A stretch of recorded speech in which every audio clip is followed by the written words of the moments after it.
Our sages teach us that whenever we get angry, kol hakoes, ki'ilu oived avodah zarah, it's as if we have worshipped a foreign god. I heard many years ago part of a Chassidish vort on the words Lech Lecha. God instructs Abraham to go. Lech Lecha. The vort there was about going to Eretz Yisrael, but for our purposes, the word Lecha, Lech Lecha, was explained as go to yourself. Lech Lecha, not go for yourself, or go with yourself, go by yourself, but go to yourself. Lech Lecha. This gave me some insight into perhaps a meaning in the words Lo yihiyeh lecha Elohim acherim. You should not have for yourself a foreign god.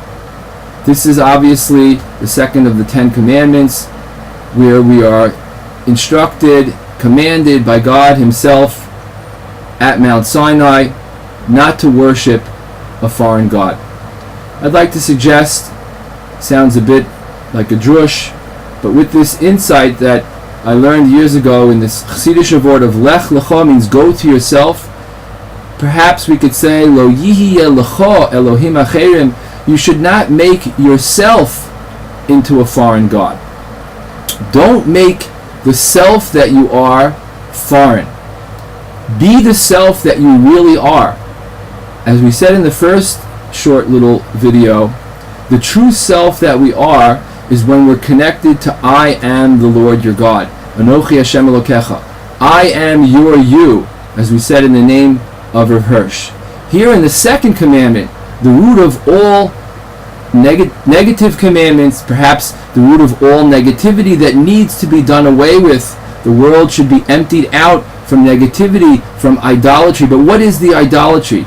The idolatry is when we are not in touch with who we really are. When we've disconnected our identification, when we've disconnected our description and definition of who we are from God, we've then made ourselves into an idol. Don't make yourself into an idol.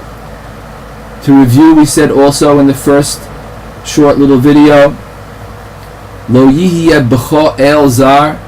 You should not have inside of you. The Gemara there, I said bekerev ha'adam. It's the lashon of the Gemara. The language of the Gemara is begufay shel adam. Don't have inside of you. Don't encapsulate in your being a foreign god. Your being is connected to God. Your being is not disconnected from God in yourself. Who you really are is the source of how you can overcome anger. As we started, whenever a person gets angry, it's as if they have worshipped an idol. They've gone away. They've disconnected. They're no longer in touch with who they are themselves, who their true identity in fact is. Keep this in mind when that anger begins to arise in us, when we get these feelings and sensation that I must control the situation that I'm in right now. Take a step back, take a deep breath, look at the situation and realize that what's most important is for me to retain my connection to who in fact I really am, my connection to God. I am your God, I am your you. One thinks about that, feels that in their heart, senses that throughout their whole entire being, then we stand a far better chance at overcoming the anger that arises, the challenges that arise, the difficulties that arise, knowing that all the time.